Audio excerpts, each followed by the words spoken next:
Good evening and welcome to Avenues to Success. I'm Randy Ritter, your host this evening, as I am each and every Tuesday at 6 p.m. Eastern right here at trafficexchangelive.com. Now, it's my mission statement, so to speak, to bring you quality content on personal growth and development, motivation, and all types of topics within those genres. That's why I'm here, and that's why I hope you are here to learn, to help you not only in your personal life but in your business life as well. Uh, I've been a student of personal growth and development for quite some time now. Still got a long ways to go. It's a never-ending process, my friends. It's something that we should do on a daily basis. If you're not learning and if you're not growing, then you're standing still. And there's many ways to stand still, but only one way of moving forward. So that's why we do this, and that's why we're here, and I'm glad that you are here tonight. So I've got a great video lined up for us all today, and it's by a gentleman that I'm sure that you will recognize, and his name is Tony Robbins, one of the most awesome motivational speakers, personal growth and development people in the industry today, uh, multiple seven-figure income earners. So I think this guy knows what he's talking about. And also, along with Tony, we're going to have Mr. Frank Kern and John Reese, two of them, probably the top people in the internet marketing industry today.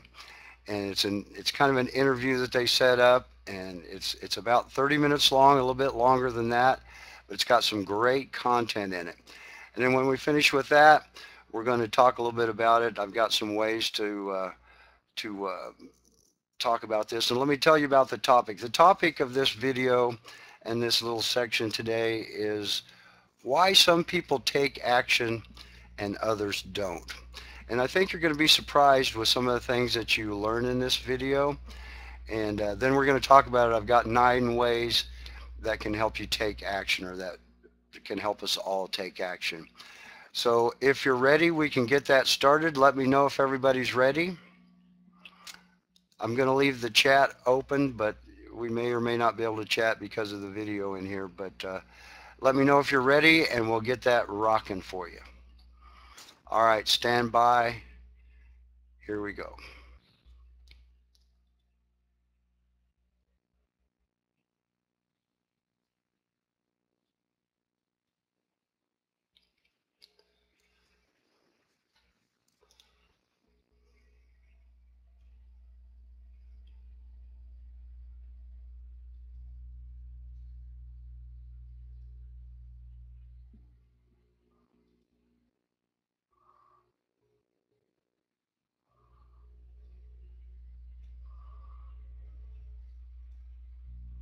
Hey guys, it's Tony Robbins. Listen, I've got a video here for you today that I think you'll really enjoy. I am, for the last, I guess, 9 months or so since the economy took its giant collapse all over the world in different areas financially, I've been meeting people that are trying to figure out what to do financially. And I've watched so many people in business who are trying to figure out what to do. Their customers are responding in a different way. They're hanging on to their money and they're concerned. And so I thought, the traditional approaches to business are not making a difference. What I'm best at is modeling.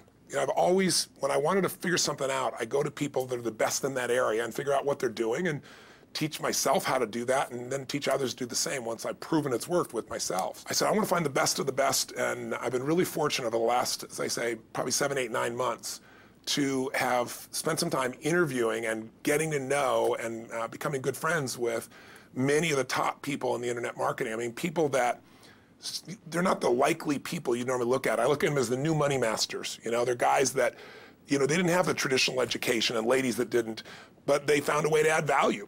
So whether you're looking for an opportunity to figure out how to have a second income stream, or you have some form of business you're considering being in or you're in and you want to learn some tools, I thought I'm going to create some great products for this, but I thought I'd just send you out first a neat little interview that I did with them. These guys called me up and said, can we come by? I'd love to chat with you. And I said, well, we're going to chat. Let's put it on film. So we just knocked around, and what they wanted to ask me was, look, we spent enough time with you. We know you know how to get people to take action.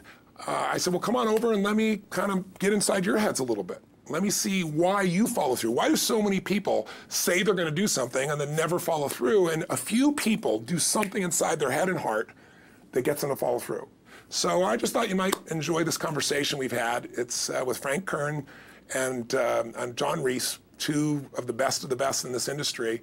And I think you'll find it interesting. Maybe you'll be triggered a little bit to think about what will get you to follow through too. So this is my little gift to you. I hope you enjoy. We got the dialing. Thanks. Tony, what's up? Good thing, man. How about you? I'm good. Listen, we've got a serious issue that I think is affecting our market, and we need your help. We actually don't know if we can solve this problem, but we think that you can. So we want to barge in today. We're kind of riding around anyway. I know you're shooting and stuff, but if you got a couple minutes so we can pop by, that sure would be helpful. Okay, well, I'm honored if you help me. Come on over. I look forward to seeing you. Okay. See you, man. All right, man. Bye. Look forward to seeing you, John. Bye-bye. Yep, Bye. see ya. So why are we in a hotel anyways? They use this place a lot to shoot stuff because it's got a really nice background. Oh, so really it's nice outdoor filming stuff. different guests and interviews Yeah. and TV commercials? Hey, man. How's it going? Come on in. All right. Thank you. Hey, Hey, Tony. guy. What's up? How you doing, man? What's all this? Doing a little leadership filming, man. That's awesome. Good to see you. All right. Thanks for having us, man. Thanks a Yeah, you lot. good. Well, come on in. I'm curious to what this major problem is that you got to see me right away about. This sounds like a setup to me, It's man. a setup, yeah. I told John it was an intervention about his glue sniffing problem. Well, come over and sit on my lap. Yeah, buddy. exactly. So we were doing some talking, and the big problem in our industry, we think, is a bit of a mystery. No one has the exact answer. We were actually talking about trying to figure it out, that so many people in our market get these courses that him and I both, for our own respective businesses, spend hours and hours of time recording these building these education products, these training products to show people how to grow a business or build a business.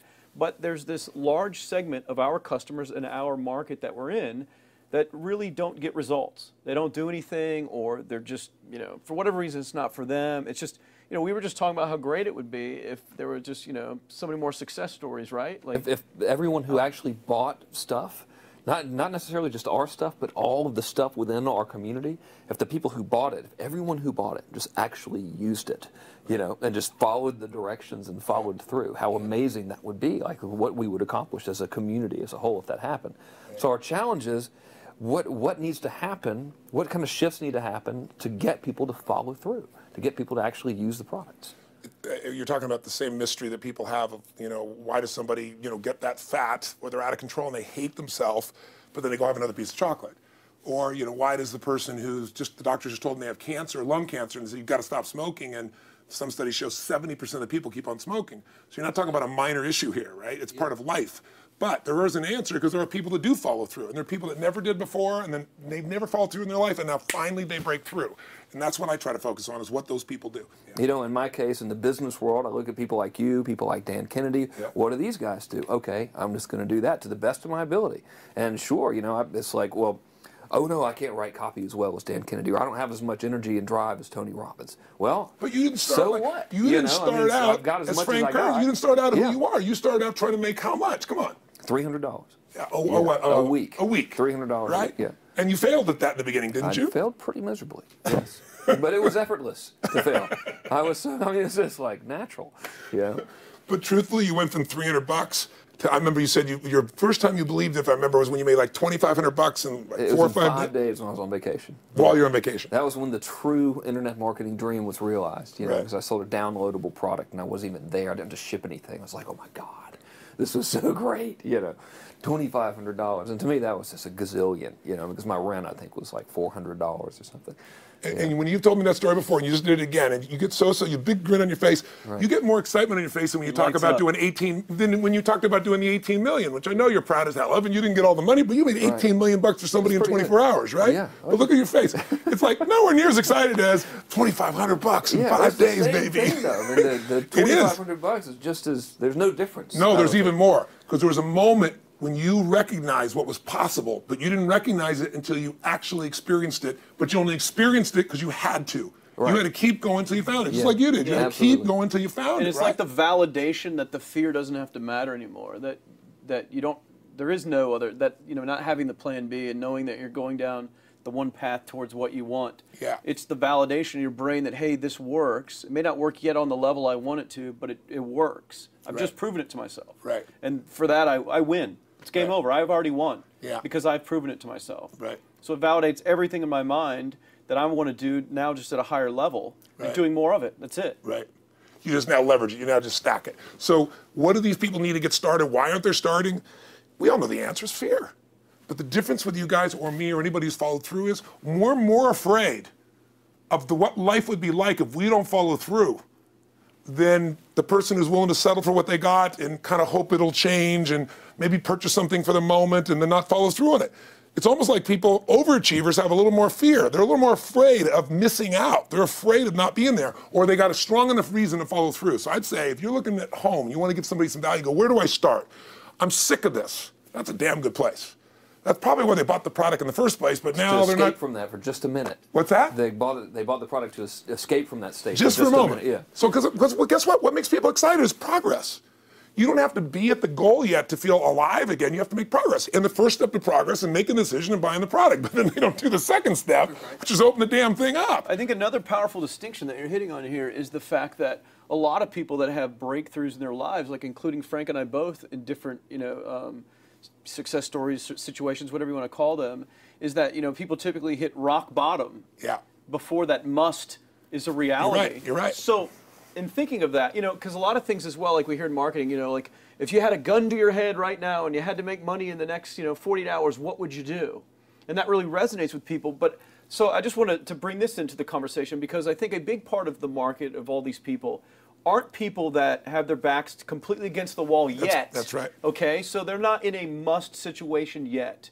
They're in a desire situation where they're okay in their lives. They do have big dreams and ambitions. They do want greater things, but it's not pushing them yet to the point where they will do what it takes To master have the something. must. So what do you think? How do people go from not having their backs against the wall when they have no choice to say, I'm totally sick of this, to conditioning their minds to go from their situation where they are, which may be okay, to getting something greater? Well, think about this. What pisses you off and what excites you is all relative. $300 a week, no, $2,500 excites him more, that memory to this day, than even the $1 million, he did in his first 24-hour version, right? Or you breaking the 4 minute mile, $1 million. That must have been out of your mind. Tell me about that for a second. What did that feel like? You make $1 million in 24 hours. Nobody in history of the internet's done it. Euphoria. Yeah. It was unbelievable. What was your? It wasn't even about the money. That's exactly weird. right. That's exactly It right. wasn't really about the money. No, it wasn't. I wasn't thinking like, oh, that's how many cars I can buy. Or, No. It just wasn't. It was just breaking through like another barrier of progress. So at that point, it wasn't about your back to your wall. At that point, what it was really It was about. a further point for my fear, is what it really was. Further point for your fear, and for some people, and I think in some cases, it's also a recognition of who I am and what I'm capable of. So for somebody whose life is already great, this is about, what if I could take on another skill that could create more freedom for my life? And just saying, I'm not having to go out and try and do it all perfectly right now. What I'm going to do for the next 8 weeks, I'm going to create a little ritual. I'm going to do one thing a day to condition my mind, right, so that I get strong, so I follow through. I'm going to read something. I'm going to listen to something. I'm going to immerse myself. I'm going to go for an intense jog, or I'm going to go lift weights, but I'm going to do it consciously to get in a state where I'm going to follow through. That's number one, because people follow through when they're in state. Second, I'm going to get clear about why this is a must for me. It's not because my back's against the wall, but because I want to master an area of life that could create some freedom. I'm not going to master it overnight, but I got the system, I got the plan. I'm going to do one thing a day. I'm going to work on one subject a week. This week's going to be about figuring out what the right product or industry is. Next week's going to be basics of building traffic. And each week I'm going to make a little progress, and I'm going to get to a goal, whatever that is. I'm going to make $1,000, my $300 in a week. I'm going to get to my $2,500. That first $2,500 is the most excited. Unbelievable. The first $300. I remember It's the most life-changing, too. It is the most life-changing. I remember I was supposed to be a truck driver, making $24,000 a year because I'd be making the most anybody in my family had ever made. How'd that work out for you? Yeah, real well. Thank God I'm not driving a truck, right? I think you could pull the truck. I figured out I could pull it with my finger, man. Yeah. I could do it with my teeth. I could pull it with my teeth, right? 36 grand a year was the goal. If I could make 3 grand in a month. When I did that, it was out of my mind. And then it was like, can I make 10 grand a month? Then it was, 10 grand in a day, then 100 grand a day, then could I make $1 million in a day? I had a day where I made $400 million in a day. The stock value of the company I took public, my personal stock. But it was probably after I did it, though, so it doesn't really count. I'm just joking. You're right. People don't remember who's first, Tony. 400 million, $1 million. Yeah, who cares? Who cares? No, I'm not saying that's to brag. amazing, though. I'm not saying to brag. Of It's course. because they told me when I was on stage, I had this audience of about 15,000 people at the Continental Center. It was during a stretch break. I was doing what I loved, rocking the house. Everybody's going crazy. And they go, "The stock's worth $400 million right now." I was like, wow, that's cool. It's like, okay, no one sounds stupid. It's like, what's next? And I went right back to what I loved.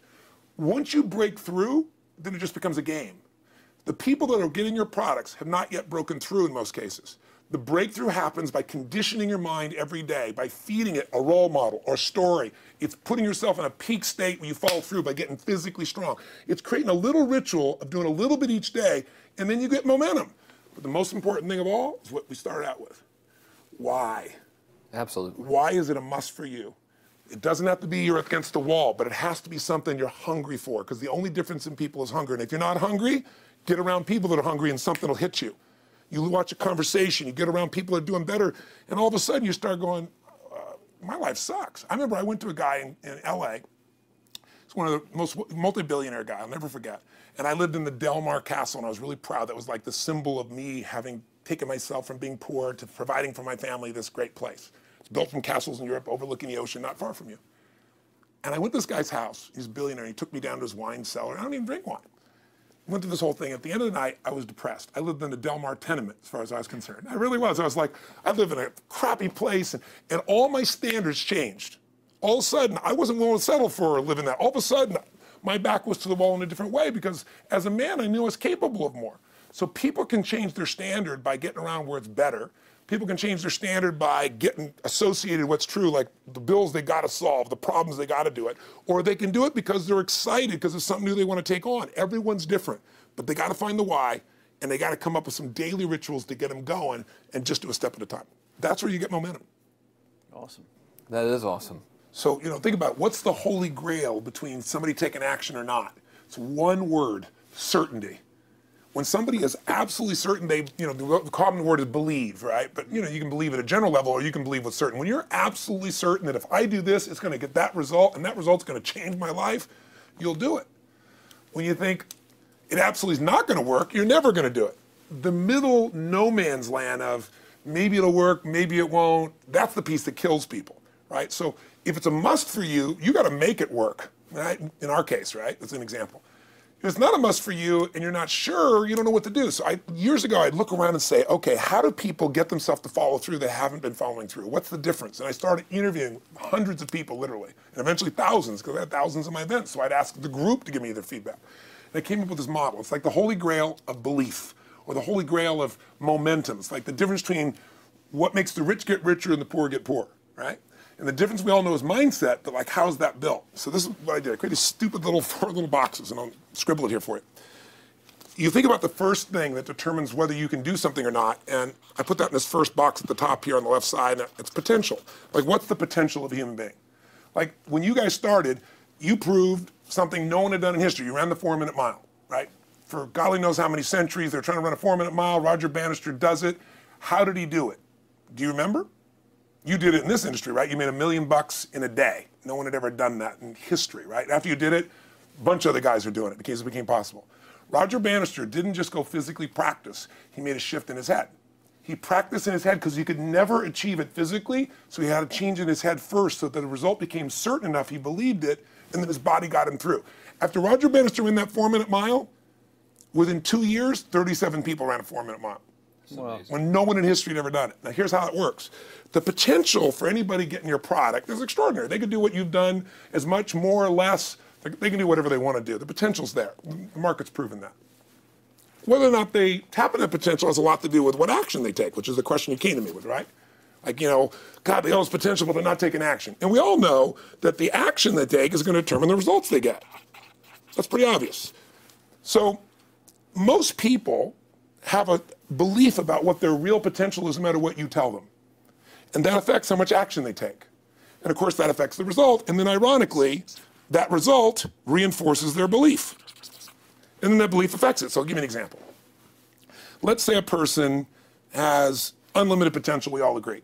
But they take little action, little results. Why? Because they have to start with a problem with their belief. They don't believe it's really going to happen for me. Maybe for Frank Kearns because he's got the cool hair and stuff, or maybe it's for you because you're so driven, but it's not me. Maybe Tony Robbins because he's a freak, got these big teeth. Whatever their thought process is, right? They got this thing, right? But what happens is, if you believe that there's very little potential, how much action are you going to take? Nothing, little. And when you take little potential with a little action, what kind of results do you get? Lousy little results. And when you get little results, what does that do to your belief? You go, see, I told you this was a waste of time, told you this wouldn't work. And then what happens? You tap even less potential. You take even less action. You get even worse results, and your belief gets even weaker. And this sucker feeds on itself until you are in a downward spiral. It's poisonous. It's poisonous and it's self-fulfilling. Now, what if something could happen that could come along and fill you with a sense of absolute certainty? Not like I believe, but where you know. In you guys' case, mine as well, we knew because we had to. Because we burned the boats. There was no other option. We had to find a way. We weren't going to live that way. We all did it in different ways and for different reasons, but in essence, that was it. If you get yourself in a state of certainty that this is going to work, I'm going to find the way, and if this doesn't work, I will make the way, then you tap a lot more potential. And when you're certain in your potential, you take massive action. When you take massive action, you really believe in something, you get great results. When you get great results, your brain goes, see, I told you I was a stud. I told you this thing would work out. Now you're even stronger. You tap more potential, take greater action, greater results. That's how you went from $300 in a week to $2,500 in 5 days to $100,000 in a month to $1 million in a day. Same thing with you. And we get momentum. That's why the rich get richer and the poor get poorer. Now some people go out and they go, well, I'm going to take a bunch of action. All right, I'm going to open this product. I'm going to try it. And they'll say to you, I even did it. But it's like a salesman who goes and knocks on the door, and he knocks on 100 doors and says, you don't want one of these, do you? yeah, exactly right. You know? And even if he doesn't say it verbally, his face says it because he doesn't believe it's going to work. So his voice, his body, the execution is so weak. Maybe if he talks to 100 people, somebody's going to buy out of pity. They don't want his kids to starve, right? But he's not going to get the result. So the core difference in people is how do you produce certainty when the world isn't giving it to you? You go out and you try. In your case, you're 100,000 in debt and nothing's working. How do you keep yourself going? The way you did it, the way I did it, the way you're doing it, we may not have done it consciously, is we didn't change our potential. That was there. And it wasn't even taking more action. Taking more action with a belief it's not going to work, it's not going to change anything.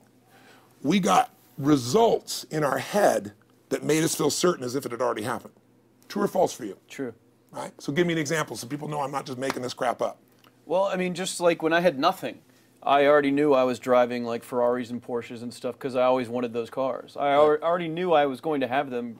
It was inevitable. Right. I inevitably, that was just my inevitable outcome. But how did you do that? Did you have a ritual? Did you think about it regularly? Was it one time you thought about it, or was it something you had an obsession towards? I had an obsession towards it. I mean, I used to work at a video store, which was the last job I ever had in my life. Thank God. And I used to go to work almost every day, and I used to bring 2 magazines with me to read on my breaks. Entrepreneur magazine, just to read about business and everything else, to read about what other people are doing, look for role models. And I used to carry an auto trader with me.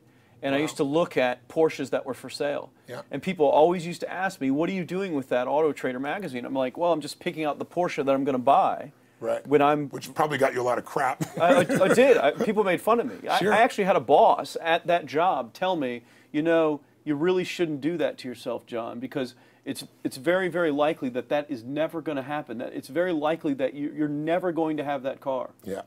That's the kind of belief he was trying to put in my head.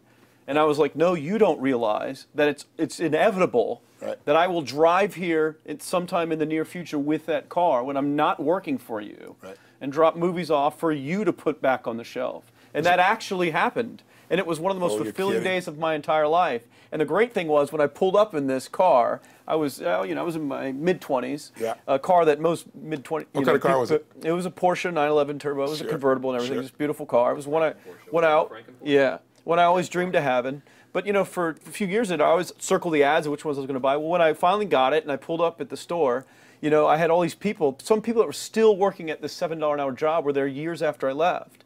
And I'll never forget this, even the boss and stuff, and the reaction of the people was like, wow, that is awesome. Yeah. Is that your dad's car? And all I said to them was, not exactly. Good for you. And I just smiled and just left. But it was, It's the weirdest thing, but I just knew it was going to happen. But you knew it because I conditioned myself you to. You did it to over and over again. Yeah. When I was in high school, I was not a popular kid, but I was passionate and intense, and I'll never forget. Some people, some particular girls gave me some crap, and a guy too. And I wrote in their journals or their, their annual yearbook at the end, I wrote, someday, I said, you treated me like hell. Someday I'll be rich and famous, and you'll be an effing truck driver. And you'll be sitting there, I'll be with with this beautiful woman of my life, rich, and you'll be watching me on television thinking, you wish you would have treated me better. I actually wrote this shit in people's annuals because I went to a 10-year high school reunion when the people showed me this stuff, great. Right? But it's like, I burned the bridges, baby. I was like, this is how it's gonna be. So I'll give you a perfect example of this. They did studies, many have been done at this element, where they want to say, how much does the mind affect performance? So take basketball. And I've worked with a lot of NBA players and turned them around, and one of the problems many of them have is they'll choke on the free throw line. Well, everybody knows in that case, if you normally shoot really well and now you're not, something's interfering, something's getting in front of your state, some uncertainty, right? Obviously. So they take a group and say, we're going to make them better. How do you make somebody better who has got this mental block? So they take a group of guys and they're going to do free throws, and they do one group where they just practice for 6 weeks. Totally intense practice, and I forget the number of free throws, but they got to do this many free throws every day. Take a second group, and they have them not practice at all. Obvious. And they take a third group and they don't let them touch a basketball. All they do is have them practice in their mind, but the key is, it's not practice makes perfect, it's perfect practice makes perfect, as corny as that sounds. So these guys see themselves making the shot every single time, conditioning their mind and body that it's perfect every time. They're not interrupted by a reality that would screw with them. So at the end of 6 weeks, they tally it up, and now they give them a test to see who has the highest free throw percentage, success. What do you guess it's going to be? Well, the obvious person says, obviously, it's not the guys that didn't practice, but which one is it, the mind, or is it the ones that actually practice?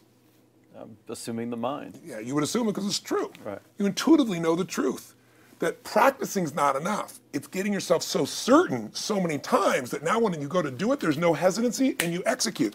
It's having that absolute certainty that makes you tap your full potential, take massive action, get massive results, be reinforced to having stronger belief. This is what makes somebody a star at anything. It's like Jack Nicklaus, the golfer. Yes. He visualized every shot and where it was going, landing right where he wanted it before he ever hit it. Every single time. And what do most golfers do? Every single time. They just take a practice swing and they kind of hope for the best and point in the right direction and hit it. And some of them, if they've had some bad hits, what are they really focusing on? What I don't want to do. Exactly, And that's the same thing here. So I'll show you a little stupid little physical technique for this. So stand up for a second. You guys going to do this with the camera show? So try this for a second. So just put your feet together, and then put your right index finger straight out in front of you like this, okay? And all I want you to do is I want you to just turn clockwise comfortably as far as you normally turn. Just notice where you naturally stop. Go ahead and turn clockwise. People at home can do this too. Keep your feet straight. Notice where you stop. Come back around to me. Back around to me. Pretty good. Okay, good. Yeah, you're really good at this, right? Drop your hand. Now let's do something really simple. Close your eyes. And you don't even have to visualize, just feel. I want you to imagine your finger coming back up again. And this time, see and feel it coming up. Don't actually make it happen, but feel like it's happening. Imagine in your mind that you're actually doing it. You're seeing it, you're feeling it. And then make it like a game where you turn twice as far this time. Like you're a little kid, somebody measures you and you go, I'm taller, come on, measure me this week. And that desire to do a little further. And then in your mind, do it again. Your feet are straight together, and in your mind, feel your finger coming up, see it coming up, and imagine going 3 times as far this time. And then one more time, bring your finger up, and you're like an owl. Your feet are straight, and you turn all the way around, and it comes all the way around to the front. See it and feel it and enjoy it each time like it's a game, like you can't wait to go further. And you know you do, every time. And when you can feel that, and it feels good, then open your eyes, and now put your finger straight in front of you, and turn as far as you can comfortably and see what happens this time. Go. Break my back. Now notice, I don't know if the camera's got it, but you don't even have to ask the camera. You can ask yourselves. Come back around. Did you go further this time, yes or no? A lot further. A lot further. 50% further. 50% further. How much further for you? About the same. Yeah. The average person will go 25% further. Now here's the question. Or superior. Or superior pointer. There you go. Superior right finger pointer. Thank God. Yeah. So, did you have the potential to turn as far as you did the second time, the first time? Yes. Why didn't you? I didn't believe it, I guess. We have beliefs about stuff we don't even know we have beliefs. You have an unconscious belief about how far you can turn comfortably. The first time I did it, when I pointed straight back, Yeah. I thought that probably shouldn't even go that far, like it was going to hurt me, or that Yeah. I wasn't capable of going any farther. It's like, and how much further did you go this time? And the camera knows pointed over there, That's about exactly over there. right. Now here's the difference. The potential was there the first time, and you took action, and you got a result. But it was 50% less than what you did later on. And the only difference is I changed your belief. How did I change your belief? We didn't work harder on your potential. We didn't take more action. I got you to see the result in advance. I got to see it vividly 2 or 3 times. That's all. Of going further, and then your brain went, oh, I know what to do. Boom, it went there. Isn't that what you did by looking at your cars every single day and envisioning it? I mean, isn't that what you did when you created whatever the vision was? It was $300, $2,500, $1 million in a day? Yeah, that's what's missing for these people. They're not getting that execution is everything, but it doesn't happen if you don't get the psychology set of a state of total certainty. And you just change that 50% in 3 minutes worth of visualization. And visualization is only one technique. Because I was like losing my balance with my eyes closed, because I was kind of like lopsided. So I got one good visualization in. The rest of the time I was like, I sure hope I don't fall down on camera with my eyes closed. It's going to look really dumb. I'm have to do it. So you don't even have to be good at visualization. You can still get the improvement. So I want you to get, you ask the question, what is that difference in people? This changes people's certainty. People are uncertain they're going to succeed. They want it, but they're afraid. The best way to deal with a fear is get a big enough reason that makes you have to succeed, or condition yourself where you see it and feel it so often that you're certain that you just do it. That's all it really takes. That's awesome. You know, this worked. I was thinking this while you were talking about going to the Sit down so we can hear this, and we'll go. You were talking about working in the video store and looking at the Porsches and stuff. I used to drive around in my car, doing the cold calling with the credit card machines. And one way that I would avoid cold calling, the pain of like cold calling and knocking on doors and everything, would be to listen to your stuff and listen to Jim Rohn's stuff. Wow. Just drive around, no particular destination, just to listen to it. And strangely, I still like to drive around. I prefer to listen to that stuff in the car. For some Right. reason. It's because it's where you got imprinted. I guess. I mean, it's like, well, I'll just drive up and down the coast and check out the ocean. Yeah. So I would drive around, and I would envision myself holding those types of seminars. Wow. And teaching people that kind of stuff. And 3 weeks ago, I was teaching a seminar in San Diego, and I was talking about beliefs and envisioning things, and I had to stop. And I shared with the audience, I was like, you're not going to believe this, but I actually used to envision this very moment of me talking to you right now. So it really, really works. Wow. Definitely works. Makes a difference, I'd say. I'll tell you what, I worked with Andre Agassi in 1993, I think it was. He'd been #1. He dropped to 32nd in the world. And he was literally ready to quit, with no exaggeration. His father was managing him, and he was so angry with his life. And he went through some, I think, wrist surgery at the time, and he's working on his swing. And he was dating Brooke Shields at that point. They weren't married, and not his current marriage, obviously. And so she said, you got to come see Tony. She goes, I don't need motivation. He goes, he's not motivation, man. He's strategy. He'll show you how to make that shift in your head. So he comes. I work with a guy. In the beginning, he's saying, do your magic stuff. Like, oh, yeah, great, thank you. And I said, tell me, if you ever hit a tennis ball perfectly, and I'm trying to get him in the zone to remember that time, like you visioned, where he was perfect at it. He goes, of course I have. And I get him vision over and over again. And finally, he's in the zone. He's feeling that again, right? He's seeing it, and he's feeling certain, and the swing is going perfect. And I said, how's that feel? He goes, it feels perfect. I said, but are you thinking about the swing? You're not thinking about the swing. You're not thinking about how to do it. You're just seeing the result you want so vividly that it's there. So all I did was train him how to go in that state over and over again. He won the next weekend. The second weekend, he came in second. Within 6 months, he was #1 in the world again. And he gave me unbelievable credit. But all it was conditioning the mind. You did it with tape, so did I.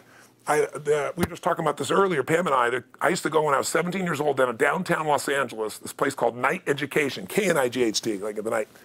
And I'd save up all my money, work as a janitor, and I would get these tapes and listen to these things over and over and over again. I went there for years, and I didn't have enough money, and I leveraged everything I had, but I knew how to train my mind. It's the one thing I knew how to do.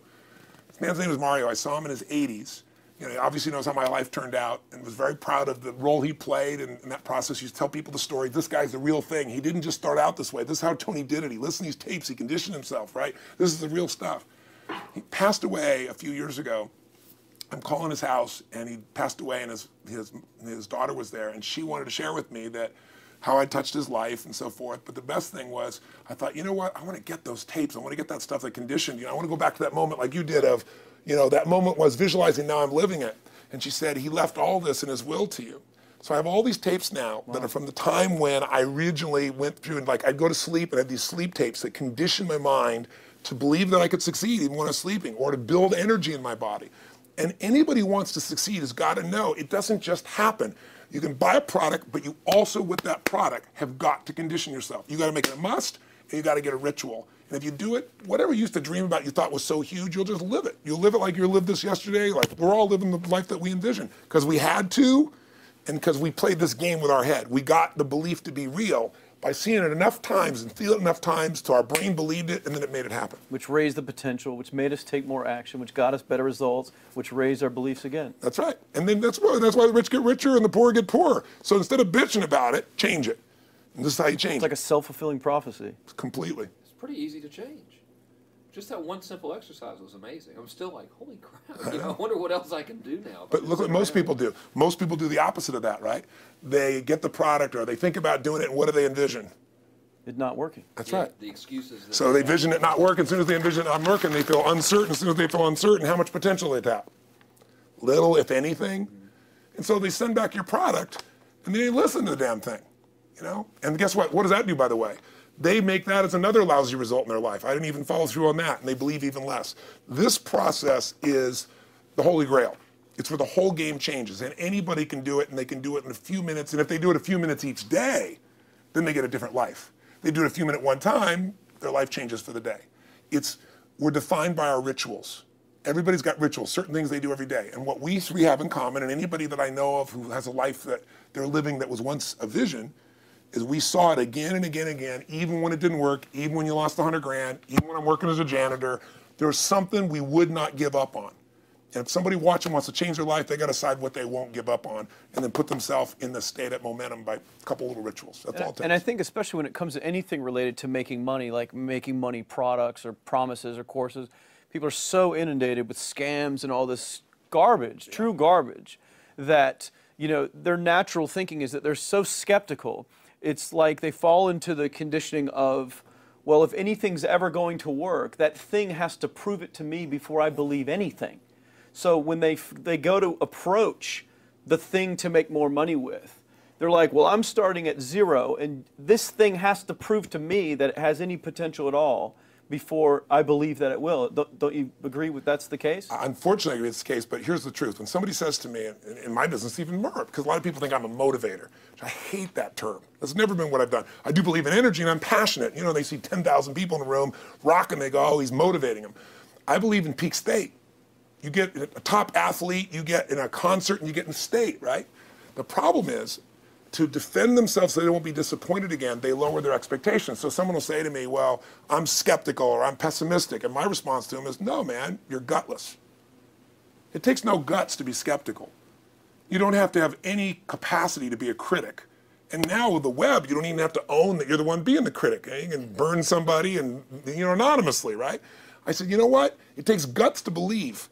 And if you think something's going to do it for you without you putting your guts on the line, you might as well forget it right now.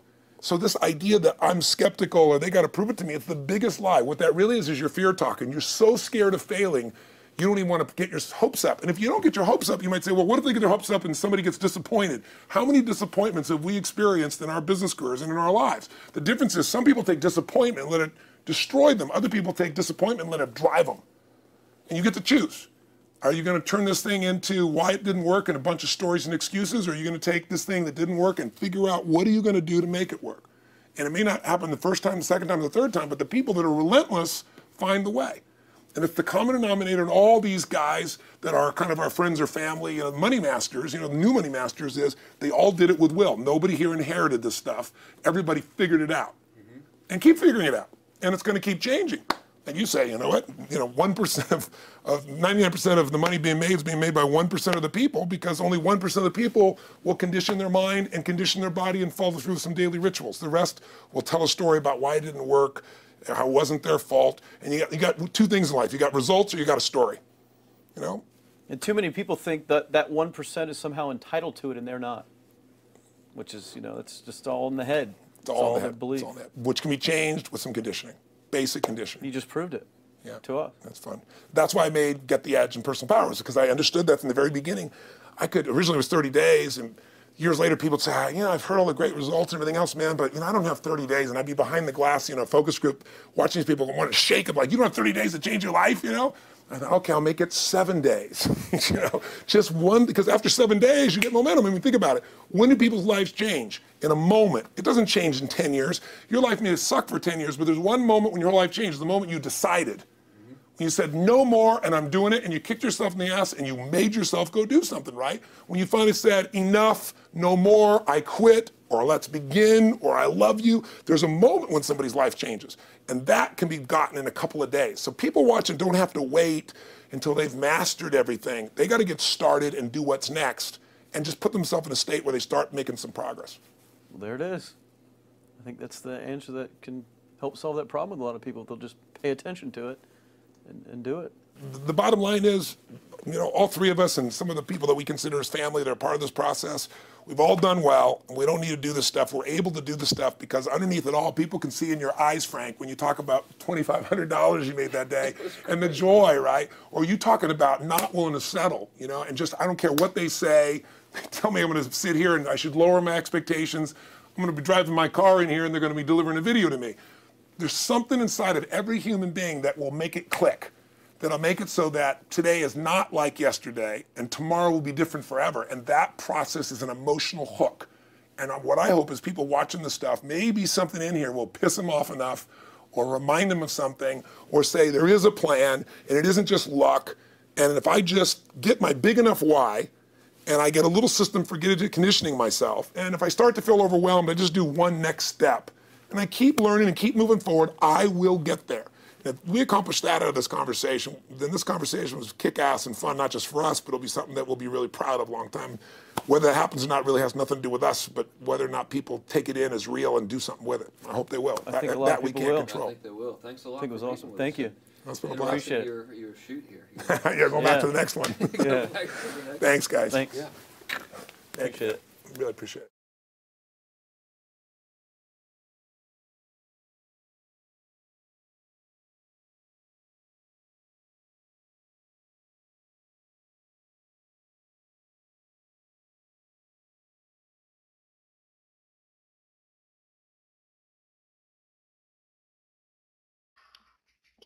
Is that awesome or what? Now, we've been talking about a lot of this stuff over the last few weeks. Visualization and all different things about mindset. You've heard David Martin talk about this many, many different times. And so when you keep hearing this from myself, whether it's David Martin, John Olson, Justin, Tony Robbins, Frank Kern, or John Reese, you got to start believing this stuff, folks. So let me give you an example. 3 years ago, or a little bit longer than 3 years ago, when I decided to make a shift and become a traffic exchange owner, as I was surfing the traffic exchanges, this is just an example here, I saw the good ones, I saw the, let's say, the middle of the road ones, the average ones, and the not so good ones, right? And I told myself, I said, I am positive that I can be better than at least 50% of those traffic exchanges out there. And I put it into action. I knew in my mind that I could do it before I even started. I knew I could do better than at least 50% of those traffic exchanges already out there. Fortunately, I've done better than that. But it's the idea that you've had it in your mind, and it makes the rest of you, makes your subconscious mind put those things into action, help you put those things into action that will lead to the results that Tony was talking about. Okay? You have to have that certainty in your mind. Number two, you've heard me talk about airplanes. You know that I love P-51 Mustangs and those type of aircraft. And another one of those things that I am certain about is that at some point in the future, I will be able to go flying in one of those. Now, I got very close here a couple of months ago. One of those P-51 Mustangs that I dream about, that I always wanted to be close to and look at and touch and feel and hug, came to my local airport. And it was just in awe of this. I I knew it was going to happen. I didn't expect it was going to happen right here in my hometown, but it did. And I still have that certainty in my mind that at some point here in the future, very near future, that I'm going to make that flight happen.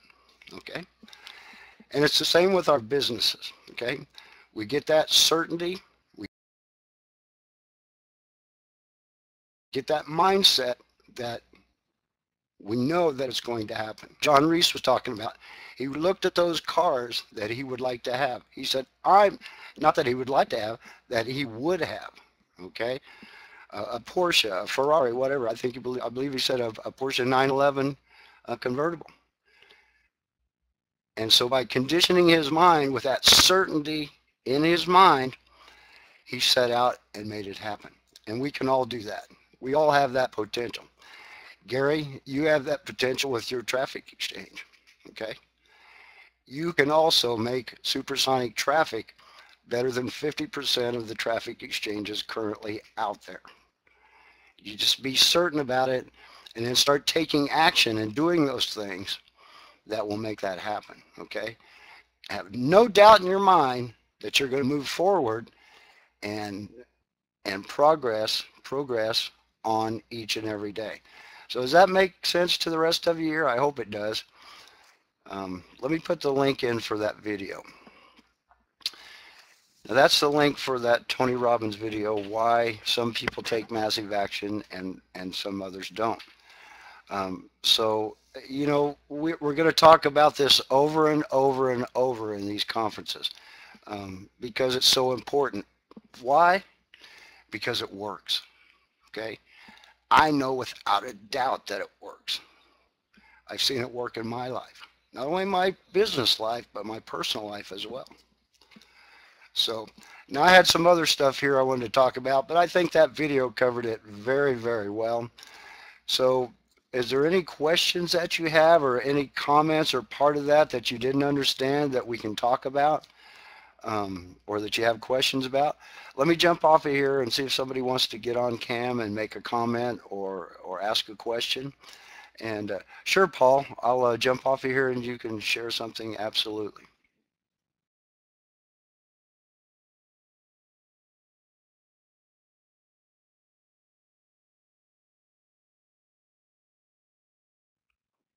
Okay, and here's something else. That's great, Paul. I appreciate that. And thank you for recording this. That's awesome as well. Here's something else I want to put on top of this. Now, we talk about having a certainty, a mindset, a change of mindset. Now let's go back to top flight traffic as I got that. I had in my mind that I could do better than 50% of the traffic exchanges out there. When I got to that point, did I stop? No, I changed my mindset to go further. So as we move along in our progress with our potential in mind and our certainty in mind here, we've got to change our goals, update our goals, so to speak, and get our mindset certain on the next level that we want to go to. So as Tony said, it's not gonna, it's not an overnight thing, but you can start making that mind shift right now, right today. So when it comes through the visualization and the certainty that whatever your goal is going to happen without fail. And all the rest of it, as he said in that little diagram, it comes full circle. Now, there's both sides of that. You can let that fear and negativity creep in, and all of that will go the opposite way. So you've got to stay focused and be certain so that your subconscious mind will lead you to taking the action that's necessary to make your certainty happen. Okay? So, yes, Gary, I know you can do that too. You have that potential. And so you've gotten a start here. All of y'all in here have a start at some point or another. And it's just changing and tweaking that mindset, creating that certainty, envisioning your goals, and know without a doubt in your mind that that's going to happen. So, and it works. I mean, countless people have proven it. You heard Tony talk about Roger Bannister, the first man to run the 4-minute mile. Okay, and then because he changed his mindset and envisioned himself doing that, and his body went ahead and allowed that to happen. And then shortly after that, within just a few weeks, I think Tony said there were 37 people that had also run a sub 4-minute mile. And so that's exactly right, Michael. We've got to not only have that certainty, but as we achieve our goals, we need to move that certainty on forward and move it and change it into, you know, the next level, move it to the next level, so to speak. So anybody else have a question, comment, or suggestion? I'll get off here and see if somebody wants to get on cam here a little bit.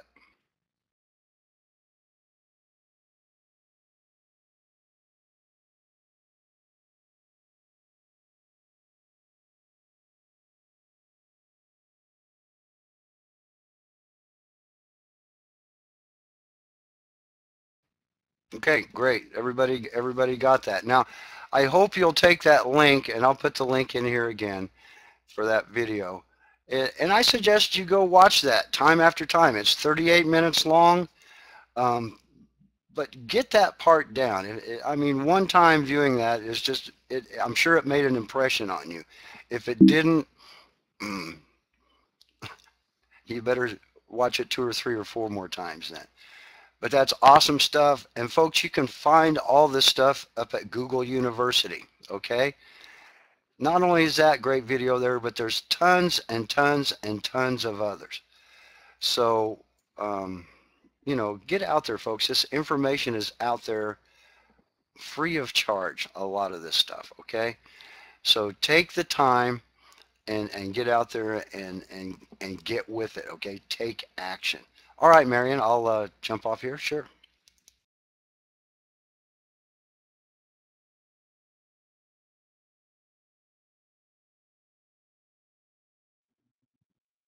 Okay, sorry, I was trying to find the picture. Okay, this goes back to the comment I made above it when we did that pace setters with Gary Lalonde, who I don't know if he actually studied with Anthony Robbins or not, but the way he taught and a lot of what he did, you could later associate with things that Anthony Robbins does do or has done on other things. And one of the things I decided to do was put this whole visualization thing to the test. And I've come to the conclusion that there's 2 pieces of it. One, you draw it into your life when you visualize, and 2, after you've gone through visualizing something for a while, you're more willing to fight for it. So this was back in 2001. I was doing Mary Kay, and my idea of an office was a pile of crates and things in a corner that had things kind of stuck into them. It was god-awful. So I decided, and this is what I was going to pull out here. I don't know if everybody can see it. This is from the visualization that I was doing. This was the desk I wanted. And I was only planning on getting the corner piece and the file cabinet because I kind of thought that's all I could get. But one of the things I learned whenever you're going to do visualizations and whenever you're going to write a goal is to always write it as this or something better. So I actually cut the pages out of the catalog, and I actually wrote the prices of what each of them was, and they had it on display at Office Depot, and I would go visit my desk and go sit in my desk. I would take people to go see my desk, and when tax return time came around, I went to go buy my desk, only to find out it had been canceled. I couldn't get it. There was, quote unquote, no place that carried it. So I walked away and figured, okay, I'll find something else. Well, that lasted a week or 2, and finally I said, you know what? This is what I want. This is what I said I want. This is how I'm going to get it. So I went back and I talked to them again. And it's an O'Sullivan. I don't even know if O'Sullivan still makes the office furniture. It's veneer. I mean, it's not real oak, but it's what I wanted at that point. I got on the, and I know none of you are going to believe me now because I sit here and I talk away, but I'm actually very shy. I picked up the phone. I called the president of O'Sullivan because I had gone through 5 phone calls already where Office Depot was canceling this, but O'Sullivan was still making it. But because it was specific to Office Depot, they wouldn't sell it to me. So then I went back to Office Depot again. This went on and on. In the end, I actually got 3 of the door cabinets, the filing cabinet, the corner desk, and the bookcase. And instead of paying thousands of dollars like it would have added up to, because it had been canceled and because they were late delivering it, I got this whole desk set for under $100. So does visualization work? Yes, it does. But I think it's the 2 pieces of it. 1, you draw it into your life, and 2, the determination. Because you visualize it, you're not going to give up on it like you would had you not. So that's my piece on visualization for the night.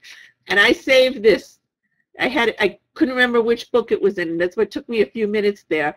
But I saved this to remind me what you can do when you put your mind to it.